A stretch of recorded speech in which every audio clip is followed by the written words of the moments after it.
Roman Empire had expanded east, and these regions were very important to the empire's economy.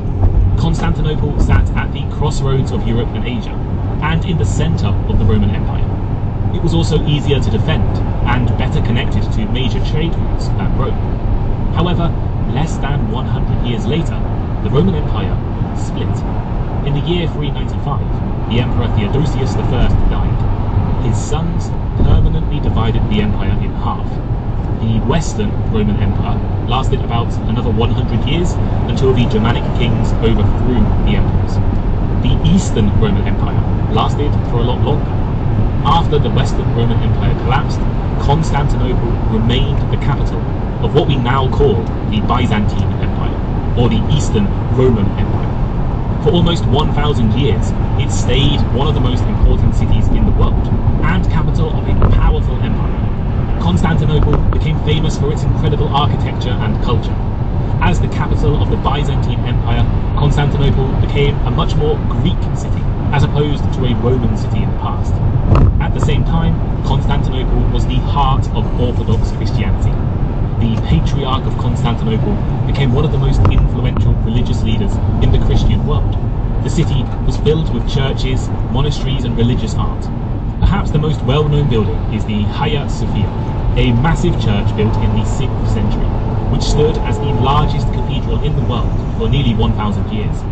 The city was also surrounded by huge walls and fortifications, which allowed it to survive centuries of attacks by Persians, Arabs, Crusaders and many others. However, these centuries of attacks from various different empires and armies significantly weakened Constantinople. The city was briefly taken over by the Catholic Latin Empire, and the city was then stuck in the middle of these two powerful organisations, the Catholic and the Orthodox churches. Constant wars left the city financially weakened, and people started leaving the city in search of a more stable home. Although the Byzantine Empire eventually recovered Constantinople, another empire was becoming interested in the city. The Ottoman Turks began conquering cities around Constantinople. They cut off the city from many of its allies and trade routes. Then, in 1453, Constantinople finally fell to the Ottoman Turks. The Ottomans were led by the ambitious Sultan Mehmed II, who is often remembered as Mehmed the Conqueror. The siege of Constantinople lasted over 50 days and was brutal.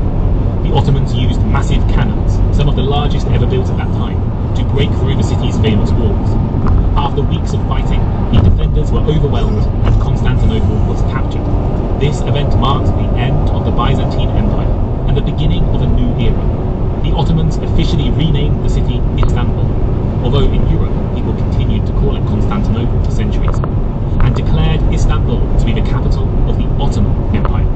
Interestingly, the name Istanbul has an unusual origin. For over 1,000 years, Greek speakers in the region often referred to Constantinople simply as the city. Istanbul likely comes from the Greek phrase "estin polin." I'm not a Greek speaker, so I apologise for that bad pronunciation, but it comes from "estin polin," which means into the city or to the city. And over time, estin polin evolved into the modern name Istanbul. When the Ottomans took over the city, it was basically empty. The citizens had fled violence and terrible conditions. Sultan Mehmed II repopulated the city by moving residents from other regions of the Ottoman Empire into Istanbul. He brought in Greeks, Muslims, Jews and Christians to create a diverse community living alongside the Ottoman Turks. Under Ottoman rule, Istanbul was also transformed into a Muslim cultural and political centre. Christian churches were converted into mosques, including the Hagia Sophia, and magnificent new structures were built. Two of the most famous are the Topkapi Palace, the home of the sultans, and later the Blue Mosque. Under Ottoman rule, the city of Istanbul experienced a long period of growth and peace. By the 19th century, however, the Ottoman Empire was in decline. Reforms were being pushed in the empire, and the Ottomans were being influenced by powerful nations of Western Europe. The city became connected to Europe by railway and steamboats, and British and French soldiers were based in Istanbul during the Crimean War. The Young Turks, an army of revolutionaries, took over Istanbul in 1908. A few years later, the Bulgarian army nearly took over the city again during a war in 1913. And then the Ottoman Empire became became a key figure in World War I as part of the Central Powers, allied with Germany and the Austro-Hungarian Empire.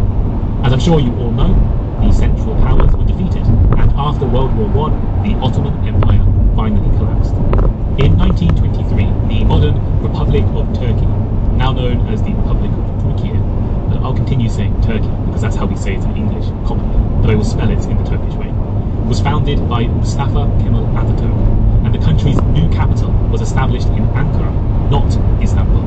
The government wanted to move away from the Ottoman past and create a modern, secular nation. But even though Istanbul was no longer the political capital, it remained the cultural and economic centre of Turkey. The city grew rapidly throughout the 20th century, especially as people from the countryside moved in search of work. This led to urbanisation and a massive population boom. Istanbul went from just over 1 million residents in the early 1900s to more than 15 million today. It's one of the biggest, most populated cities. This led to urbanisation and a massive population boom. Istanbul went from just over 1 million residents in the early 1900s to more than 15 million today. It's one of the biggest, most populated cities in the world. This massive population increase meant the city expanded in size, spreading into nearby areas. Even with this increase in city size, Istanbul struggles massively with the issues of overpopulation. It is often overcrowded, struggles with pollution, and the city is constantly challenged to deal with the social problems present in a massive city. It's like other mega cities around the world, struggling with its massive population. Think of places like Manila in the Philippines or Jakarta in Indonesia, these massive mega cities which have grown in a very short amount of time. Moreover, Istanbul is located in an area at risk of earthquakes. The overcrowding and also the large amounts of construction work done without proper regulations means that natural disasters in Turkey tend to be particularly destructive. In the 21st century, the overcrowding and also the large amounts of construction work done without proper regulations means that natural disasters in Turkey tend to be particularly destructive. In the 21st century, Istanbul has become a very important place for Turkish trade and finance, and also a major tourist site. Istanbul is famous for its blend of east and west. Tourists love to see the skyscrapers alongside ancient churches and mosques, and the city is still seen as the bridge or the connection between Europe and Asia.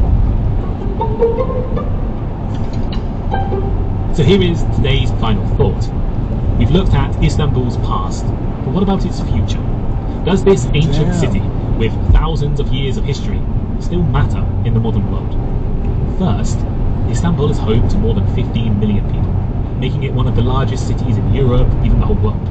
It remains Turkey's economic engine, producing a huge share of the country's wealth, and it continues to be a cultural centre. At the same time, Istanbul faces big challenges. Its rapid urbanisation has led to overcrowding, traffic and pollution. Earthquake risk is another serious concern as the city sits near to major fault lines. Politically, Istanbul is often at the centre of debates about Turkey's future direction. Should the country look more towards Europe, or more towards the Middle East and Asia, or perhaps more towards China and Russia? But despite these challenges, Istanbul's strategic position gives it enormous importance. It remains a bridge between continents, controlling access to the Black Sea through the Bosphorus. So yes, I think Istanbul still matters, and in the future, I think it will continue to be an important city. What do you think? Have you ever visited Istanbul? Are you from Istanbul? Let me know if there is anything I've missed in this episode. Let me know what city I should look at next. This was a comment on the YouTube version of the podcast. Someone suggested Istanbul. They mentioned it had been the capital of 3 empires, and as soon as I read that, I thought, yes, Istanbul should be the next city I cover. So I'm very curious to know what should I do next. So far I have looked at Nagasaki in Japan, London in the UK, New York in the US, and now Istanbul. What should be next? Istanbul is actually one of the places I want to visit most. Growing up in the UK, I loved Turkish food. In fact, when I go to Tokyo in Japan, I always try and find a Turkish restaurant because I think the food is absolutely delicious, and I never managed to quite make it to Turkey yet, but I want to visit in the future. So I hope you enjoyed learning a little bit about Istanbul. I'm sure if you're from Turkey, maybe this was a very basic introduction, but if you're from other parts of the world, hopefully you have learned something and hopefully it was interesting. and you were able to learn some new vocabulary as well. You can always support me by going over to my Patreon and subscribing. I do weekly bonus episodes, we have 6 conversation clubs a week, and you can watch Turkish Odyssey. Discover Istanbul and Turkey with Sheriff Yena. Hello everyone. In this episode we're going to talk about the history of Istanbul. As you know, Istanbul is located on the 2 sides of the Bosphorus. Bosphorus is a natural waterway in the north and south direction. In the south it is the Sea of Marmara, and in the north it is the Black Sea. It's a 20 miles long waterway, much larger and much deeper river. And the 2 sides of the Bosphorus is the city of Istanbul with a population of 17 million people. One side of the Bosphorus is Europe and the other side is Asia. As you enter into the Bosphorus from the south, from the Sea of Marmara, right after you enter, there is an inlet. There is a little bay in the shape of a horn, which is named as the Golden Horn. With that Golden Horn in the north and the Sea of Marmara in the south, there is a peninsula, and that peninsula is called as the Historical Peninsula. That was the old city of Constantinople. Everything happened there. So our focus is going to be on this peninsula, the Historical Peninsula. Istanbul has a legendary foundation story, and we read about this story from Strabo, a 1st century BC traveler, geographer, historian from Anatolia. According to his story, in the 7th century BC, in 667, the Megarian people who used to live in the mainland of Greece wanted to change their settlement. As it was customary in those times, the king of the Megarian people, Byzas, went to the Oracle of Delphi to consult with the oracle about where to settle down. This was a very common practice in those times. People went to the oracles and consulted with them, and oracles were never clear. They always gave intricate answers. When Byzas asked about where they would settle down, the Oracle of Delphi told them that they would settle down opposite the blind people's land, and they didn't know where that land was. They started their migration.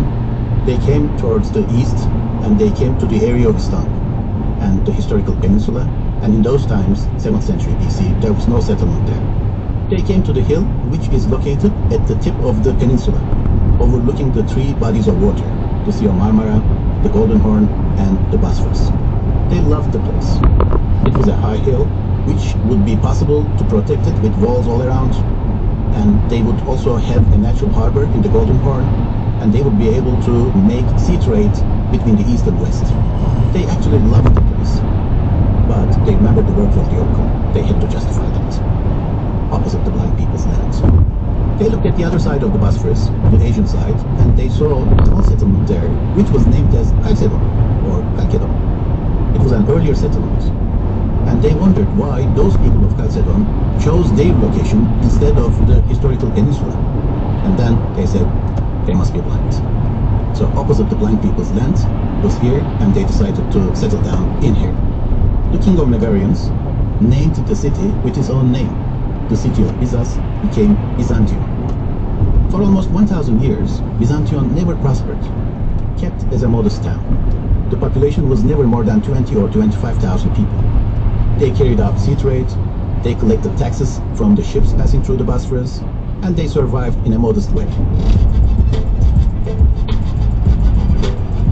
Having started the history of the city from the 7th century BC, I have to stop here and mention the subway construction in the old city from 2004. During this construction, they suddenly, by coincidence, discovered a wooden shipwreck buried in the silt. And they had to delay the subway construction, and they started an archaeological dig.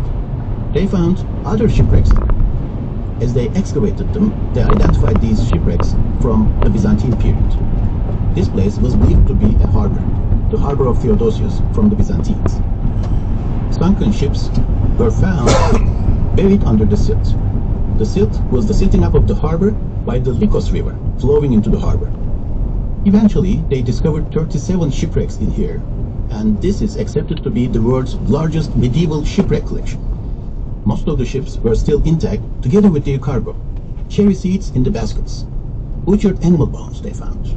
So this was a great discovery, and these pieces which were excavated there are now under preservation, waiting to be exhibited in the new Maritime Museum, which will be built in the same area. We are looking forward to it. When they believed that they reached the bottom of the harbor, they were going to stop the excavations. But as they continued a little farther deeper, they found more artifacts, dating back to the Neolithic period this time, 5,500. The Neolithic finds included some burials and some wooden pieces which were believed to be oars for little boats. 5,500 plus 2,000 from the AD period, it makes 7,500 years altogether. So, as we used to start the history of Istanbul from the 7th century BC, before these excavations, now we have to revise our sayings. The history of the old city goes back to approximately 5,500 BC. Now let's go back to the 7th century BC and continue with the city of Byzantium. And 7th century BC was about the end of the Iron Age in Anatolia. Urartian people lived in the east, in the areas of Lake Van and the mountain Mount Ararat. They excelled in metals, they were great warriors, and they dominated the rugged area of the east. The Phrygians lived in central Anatolia, and their capital city was Gordion, not too far away from modern-day Ankara, and their famous king was King Midas, and we are familiar with King Midas from mythology, long donkey years of King Midas, for example. Lydians lived in the west, in the Aegean region. Their capital city was Sardis, and the Lydians became the earliest people to mint the earliest coins in history, and that happened in the 7th century BC as well. Another civilization from Anatolia was the Carians, and they lived in the southwest. In the middle of the 6th century BC, Persians started attacking Anatolia, and they defeated the Lydians in the middle of the 6th century, and the Persian period started in Anatolia. So Persians took the full control of Anatolia, and they were giving hard time to the Greeks as well. And this Persian period continued up until the coming of Alexander the Great. Alexander the Great was the son of Philip, the king of Macedonia. He was a genius, he had great talent in leadership, and he had a big ego, he had big ambitions, and he wanted to control the world. After preparing an army, in 334 BC, he started his big campaign and arrived in Anatolia.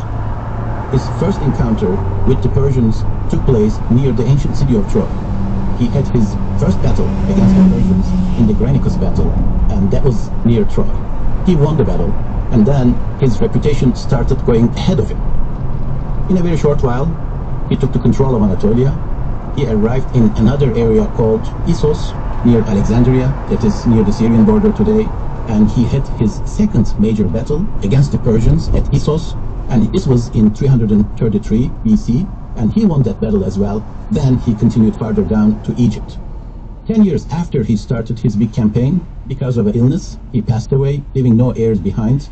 So his generals started fighting against each other in order to have the control on the lands that Alexander the Great left behind. With the death of Alexander the Great, the period which started was named as the Hellenistic period, referring to the blend between the Greek culture of Alexander the Great and the local culture of Anatolia. And the Hellenistic period continued until the Roman era. He got in control of Anatolia. He arrived in another area called Issos, near Alexandria, that is near the Syrian border today, and he had his second major battle against the Persians at Issos, and this was in 333 BC, and he won that battle as well. Then he continued farther down to Egypt. 10 years after he started his big campaign, because of an illness, he passed away, leaving no heirs behind. So his generals started fighting against each other in order to have the control on the lands that Alexander the Great left behind. With the death of Alexander the Great, the period which started was named as the Hellenistic period, referring to the blend between the Greek culture of Alexander the Great and the local culture of Anatolia. And the Hellenistic period continued until the Roman era. The new power coming from the west was the Romans. And the Romans took the control of Pergamum, a Hellenistic kingdom in the Aegean region in the west, and this happened in 133 BC, and this is accepted to be the beginning of the Roman era in Anatolia. From then on, they continued taking more lands in Anatolia. So the city